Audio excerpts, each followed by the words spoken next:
Number 5. The Clark Street Bridge. The Clark Street Bridge, spanning the Chicago River off North Clark Street in Chicago, is a bascule bridge infamous for acting as scene to the capsizing of the SS Eastland, which is considered the largest loss of life from a single shipwreck across the whole of the Great Lakes. Historically, the first crossing was constructed on site in 1840 as a floating bridge. In 1849, this floating bridge was destroyed in an icy flood, and in 1857, a new swing bridge was installed. This swing bridge was reconstructed in 1866, was raised in the Great Fire of 1871, and was once again reconstructed in 1872, though in 1889 this reconstruction would be moved, with a new crossing constructed in its stead. Our current Clark Street Bridge was constructed in 1929 and was completed by 1931. In 1942, the bridge would play host to a vicious attempted bombing. However, a quick-thinking police officer would throw the bomb into the river, after which a liquid would pour from the explosive and it would fail to detonate. In the present, the Clark Street Bridge remains open to both vehicle and pedestrian traffic, and is lifted around 40 times a year to make way for seasonal sailboat runs to and from Lake Michigan. On July 24th of 1915, Chicago-based passenger ship the SS Eastland was docked at the Clark Street Bridge, and was packed with Western Electric Company employees and their families when it rolled and capsized, resulting in at least 844 fatalities. Bodies of the deceased were later stored in local morgues, both pre-standing and temporary, until they could be properly identified, and local legend tells this massive loss of life, coupled with improperly cared for remains, has left its fair share of hauntings. Those traveling the Clark Street Bridge often report disembodied crying, screaming, and moaning from the waters below, and a handful of accounts have described shadowy forms moving like bodies bobbing in the water, spied just below the river's surface. Number 4. The Dana Thomas House. The Dana Thomas House, located off East Lawrence Avenue in Springfield, Illinois, is a historic abode that was designed by famous architect Frank Lloyd Wright and was constructed in Prairie School style with a Japanese aesthetic and emphasis on organic architecture. Historically, Susan Lawrence Dana, an independently minded woman widowed in 1900 and heiress to a massive fortune, would begin construction of this impressive residence in 1902 and would move in 1904. It's documented that Susan climbed the local social ladder until she was seen as a leader among Springfield's elite, after which, over the years, she would become steadily more reclusive and would begin exploring spiritualism and the occult. Unfortunately, her finances would dwindle, and in 1928, Susan would be forced to close the main home and would move into a small cottage on its grounds. And in 1944, while Susan suffered from dementia, among other age-related ailments, the house and its contents would be purchased by one Charles C. Thomas. Following Charles's passing in 1969, his wife Nanette would maintain the property until her death in 1975, and in 1981 their estate would sell the home and its furnishings to the state of Illinois.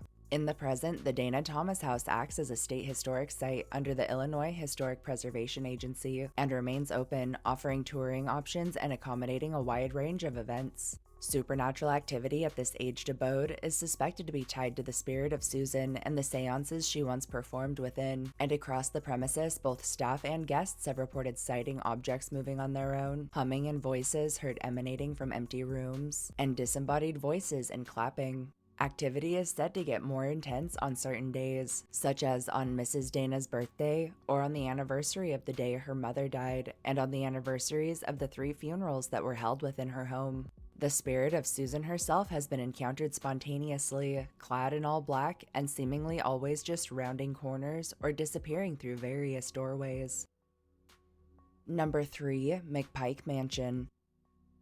McPike Mansion, located on a 15-acre parcel of land off Albee Street in Alton, Illinois, is a historic abode resting at one of the highest points across the city, being that of Mount Lookout. Historically, the home was constructed from 1869 to 1871 for one Henry Guest McPike, a mayor of Alton, who was recognized as a successful businessman, real estate developer, and horticulturist, and who was even famed for his cultivation of the McPike grape, which was widely utilized in winemaking. Following McPike's passing in 1910, his family would remain in the mansion until 1936, after which it would change hands and would even be utilized as Brown's Business College for a period, before its purchase by Paul Leischinger, who would operate a boarding house from within. Leischinger would pass on in 1945, after which the prestigious old abode would be left abandoned until 1994, when it was purchased by Sharon and George Ludke, who would set to work on a series of restorations in hopes of opening it up to the public as a bed and breakfast and historical landmark. In the present, McPike Mansion remains in a state of repair, offering its grounds for regular tours and events.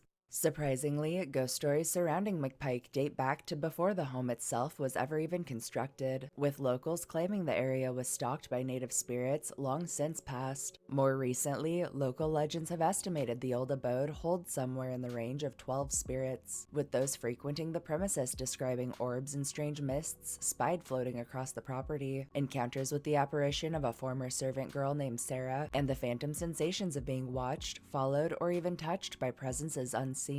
The wine cellar is said to boast some of the most extreme activity on site, with those braving it reporting disembodied footsteps, voices that emanate from thin air, and a heavy metal door that's been sighted moving on its own. Lastly, the spirit of Paul Leischinger has been sighted staring from an upper window at passers-by, and the ghosts of both Eleanor and Henry McPike, along with several additional family members, are said to lurk about. Number 2. Ashmore Estates.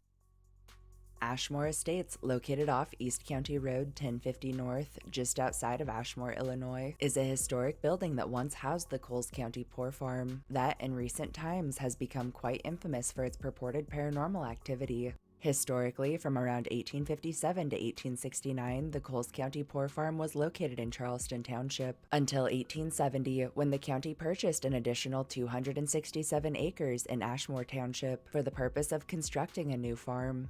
Initially, only a small timber and brick building would stand on site, with the current Ashmore Estate structure being constructed later in 1916. In 1959, Coles County would sell the site's almshouse to Ashmore Estates Incorporated for use as a psychiatric hospital. In 1976, the property would be purchased by Paul Swinford and Galen Martini, who would construct its modern additions while upgrading previously existing facilities. And in 1987, the institution would close its doors and would be left abandoned. In 2006, the site was purchased by Scott Kelly and his wife, who would launch numerous renovations while hosting tours, events, and even haunted houses from within to raise funds necessary for the refurb. However, a 2013 storm literally blew the building's roof off, after which it was sold to Robin and Norma Terry, organized crime family, as a body dump site. Suspectedly due to its checkered past, Bachelor's Grove has long been saturated in stories of supernatural activity, with those frequenting its expanse describing orbs of light spied hovering above markers, a woman in white who's been sighted carrying a spectral baby under full moons, encounters with mysterious woman has been seen sitting atop graves, and has even been discovered later posed in the backgrounds of photographs.